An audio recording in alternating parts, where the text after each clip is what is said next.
I wanted to watch this because I looked at the initial videos and the breakdown, but I didn't see the follow-up. Oh, it's a good video. Let me see. So, how? Time is it? 7:30. Kumar Ramesh and his brother are ready to board their flight. The temperature is pushing 37 degrees Celsius. This Boeing 787 bound for Gatwick Airport is supposed to take them home to London. Vishwash Kumar sits down in seat 11A. His brother is across the aisle in 11J. At this point, of course, neither of them knows what's about to happen. Shortly after takeoff, both engines fail. The aircraft loses altitude and crashes into a compound. 241 people on board are killed. 19 more die on the ground. Only one passenger survives. It's Vishwash Kumar. His brother doesn't make it. The images go viral. The sole survivor just leaving the crash site on his feet. The passenger in seat 11A lived to tell a tale about what had happened. When he's interviewed at the hospital the next day, he has no words. What was the situation yesterday? Can you describe for us, please? I can't explain. Everything happened in my eye. I can't. Vishwash Kumar is not the only one. Time and again, there have been horrible plane crashes that only a handful of people survived. In this video, we'll look at 4 of those deadly tragedies, and at the people who somehow made it out alive. I don't mind a conspiracy or an idea, but whenever you see some accusation or whatever, it's kind of weird. I don't like it. I don't like it. I look at the chat, and people say some shit. I don't agree with it. It's lame. A jumbo jet that slammed into a mountain, a girl who fell from the sky, and a plane exploding into a gigantic fireball. Were those who walked away just incredibly lucky? Or is there something they all had in common? And what would really help you in the extremely rare event of a plane crash? Absolute pure luck, for sure. This video deals with catastrophic accidents. But overall, flying has become extremely safe, and it allows you to visit places across the globe. Look at Lens, for example. Yeah, there are places in the plane that are better if the plane crashes or whatever, but with it not being that high and going to a building, like it's a bunch of intangibles that really Hey, I'm currently in China. When abroad, I always use Saily to get an eSIM. It's a no-brainer. And with that, back to the story. 30 months, much love, xQcL. The investigation into the Air India Flight 171 crash is still in progress. But there's a preliminary report that helps us better understand what most likely happened. Yeah, we watched a video about it. When the plane starts losing altitude, it was intentional. It first strikes several trees. More than likely. Then, only 32 seconds after takeoff, it crashes into a compound. The buildings accommodate doctors and medical students working at a local hospital. On impact, the nose of the aircraft is slightly pitched upward. The tail section is sheared off at the edge of the first building. The rest of the fuselage keeps thrusting forward, tearing through walls and ceilings with devastating force. First, the right wing breaks off. The aircraft then slams into the next building, causing the left wing to come off as well. The wings and this part of the fuselage carry the fuel tanks. Vishwash Kumar is seated just ahead of that entire section. Evidence suggests the fuselage may have fragmented again, separating him even further from the wings. Being seated by the window and being separated from the wings and fuel tanks may have slightly increased Vishwash Kumar's chances of survival. This way, his seat was not exposed to the gigantic fireball that occurred upon impact. That's insane. In interviews following the crash, Vishwash Kumar said he escaped from the wreckage through an opening next to him. It's unclear whether that opening was caused by a rupture in the fuselage or whether the emergency exit door had been blown off. Vishwash Kumar was the only survivor. He left the crash site on his own feet with only minor injuries. But one extraordinary case is not enough to draw any real conclusions. So we started looking for patterns. These are all the major commercial aviation accidents we could find since 1970 that only had 1 to 5 survivors. The larger the circle, the more passengers were on board. The yellow dots represent survivors. This is the deadliest single aircraft disaster in history, Japan Airlines Flight 123. And this is Air India Flight 171. One That is single insane. yellow dot is Vishwash Kumar. Our research was in part inspired by a similar data analysis conducted by Reuters. The news agency reviewed 1,400 commercial aviation accidents and found 45 cases where only 1 to 5 people survived. Smile. For 20 of them, they could even identify the survivors' seat numbers or approximate seating locations. So, does where you sit on a plane affect your chances of survival? Yeah, it absolutely does. Vishwash Kumar was seated here in the front section of the aircraft. Of all known survivors from major plane crashes in the last 55 years, 14 were seated here. I think usually, chat, I could be wrong. I think here best, no? 19 of them were seated in the rear sections of their respective planes. So were Yumi Uchiai and 3 other female passengers on Japan Airlines Flight 123. The Boeing 747 is en route from Tokyo to Osaka. The flight is completely booked with a total of 524 people on board. It's the day before a major 3-day holiday season in Japan. Many passengers are flying home to see their families, including Yumi. She's actually a flight attendant at Japan Airlines, but today she's off duty and traveling as a regular passenger. She's seated in row 56 and casually flipping through a magazine. Then she hears a loud bang.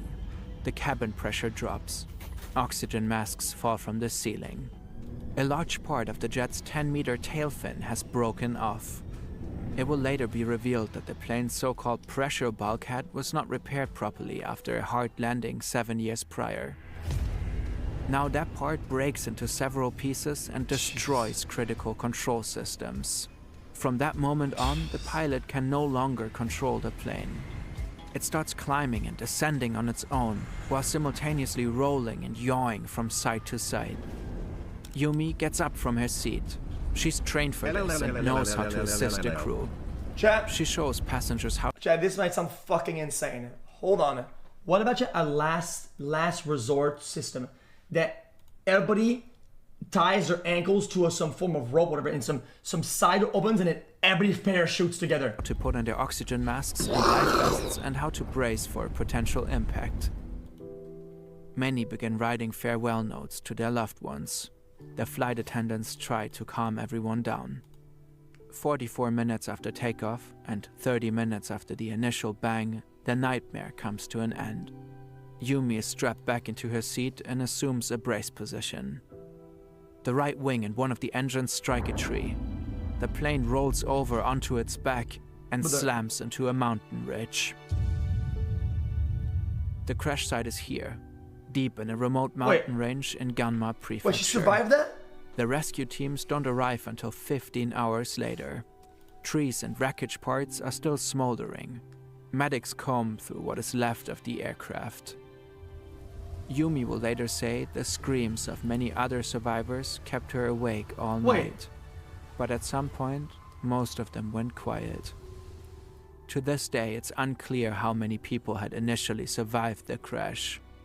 Experts think it's very likely that many more could have been saved if they didn't have to lie there all night, injured, out in the cold. Chat, the crash must have happened in a way that like a bunch of components have to line up for people to survive that, right? Because it has to be not abrupt enough to suffer collateral damage. It would have to like gradually roll a certain rate. Like this is insane. It will later turn out Japanese authorities waited until the next morning to launch an extensive rescue mission. They simply assumed that no one had survived the crash. Apart from Yumi Uchiai, 1 other woman and 2 girls survive. 520 people die. All 4 survivors were seated back here, in the rear section. The tail section has the horizontal stabilizer and the massive tail fin attached to it. That makes it a very solid structure. According to a data analysis published by Time magazine, the middle seats in the rear section have the highest survival rates. But the differences across cabin areas were marginal, and the researchers only looked at a limited number of crashes. The front section of the aircraft can also act as a crumple zone and absorb part of the impact's kinetic energy. Experts told us the odds of survival also depend heavily on how the plane hits the ground. That is, if it comes down in one piece. This is Juliane Köpke. She is 17 years old and goes to school in Lima, Peru. Her parents are renowned biologists at a remote research station in the Amazon rainforest. It's Christmas. The night before, Juliana attended her end-of-school prom and graduation party. Her mother had flown in for the occasion. Now, the two are eager to get back to her father so they can at least spend New Year's together. The research station is located deep in the jungle. First, they have to fly to Pucallpa. From there, it's several days by boat. Days? All flights from Lima to Pucallpa are fully booked. Except one. Lanza Flight 508. Juliana and her mother hesitate. Her father explicitly warned them about Lanza. The airline was only founded a few years prior and already lost 2 aircrafts in crashes. Leaving Lima the day before was not an option though. Juliana didn't want to miss prom night. So the two end up boarding a Lockheed L-11 Electra. Juliana sits in seat 19F in the second to last row. The plane takes off. Because it's Christmas, the mood on board is festive. The flight is scheduled to be only 1 hour. 20 minutes in, the crew starts serving breakfast. Juliana looks out of the window at the rainforest below. Then the plane starts shaking. A massive wall of clouds is building ahead of them. This time is completely different from anything I've ever experienced. The pilot doesn't go around the storm, but flies straight into hell. The world outside turns dark in the middle of the day. Bolts of lightning keep flashing all around us. At the same time, an invisible force starts shaking the plane like a small toy. Luggage flies through the cabin. Passengers scream and cry. Juliana will later say she saw a gleaming white light above the wing. Then the aircraft starts plummeting towards the ground. At around 3,000 meters, it breaks apart. Juliana is ejected into the void. She is still strapped to her seat. The next thing I remember is hanging with my head down. While the jungle approaches me in slow circular motions. But it's not the jungle that's coming toward me. I am the one moving toward it. The treetops are grass green and dense, and they remind me of broccoli heads. The images are blurry. I see everything as if through a veil. Then darkness surrounds me again. 20 hours after the crash, Juliana wakes up next to her row of seats. She's alone. I don't feel any fear, but an overwhelming sense of abandonment. The crushing realization that I'm alone. My mother is gone, although she was sitting right next to me just moments ago. Her seat is empty. Juliana starts walking. She follows a small stream of water to a river and lets herself drift in the current. Wait. That's what her father told her to do if she ever got lost in the jungle. She survives on some candies she found at the crash site. Along the way, she encounters martens, brocket deer, and caimans. Yo? After traveling alone for 11 days, she is picked up by a group of rubber tappers.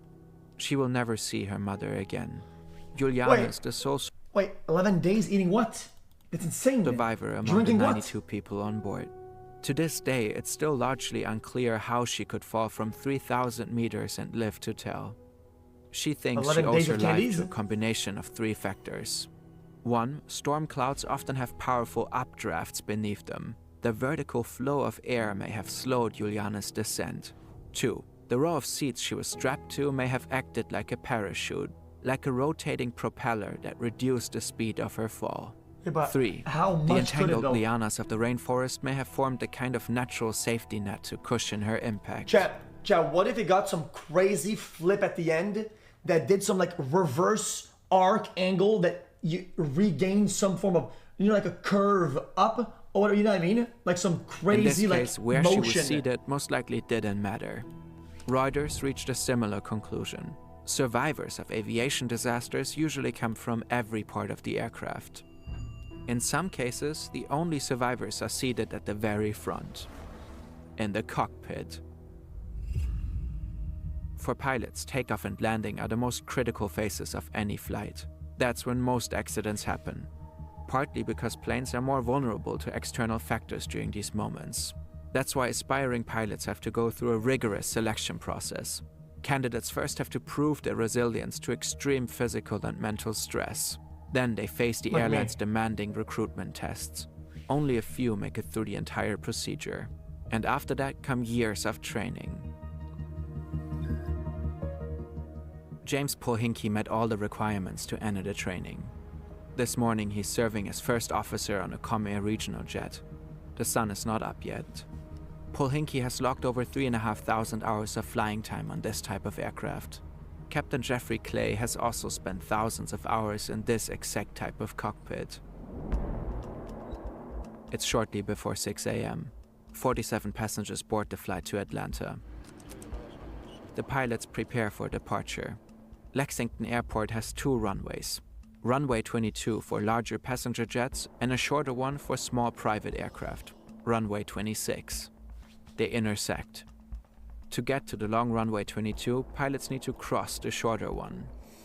Both pilots are familiar with the airport. Both have taken off from Lexington several times before, including at night. First Officer Polhinky does not brief his captain about the fact that the taxi to runway 22 requires crossing runway 26. As the aircraft taxi to runway 22 requires crossing runway 26. As the aircraft taxis, the 2 pilots casually talk about family planning. My wife wants 4. I was good at 1. She wants 4? Yeah. I'd be like, honey. Clay stops the plane at the junction of runway 26. What happens next is documented in the official investigation report. They fail to notice the runway numbers indicating they're on the wrong strip. They also ignore the fact that their magnetic heading presets are not in line with their current orientation. Oh my god. Captain Clay hands control to Polhinky. The first officer sets thrust. To lift off, the aircraft needs to accelerate to 142 knots. But when they realize they're approaching the end of the runway, they're only at 131. Polhinky pulls back the control column. He wants to bring the plane into the air, but it's too slow.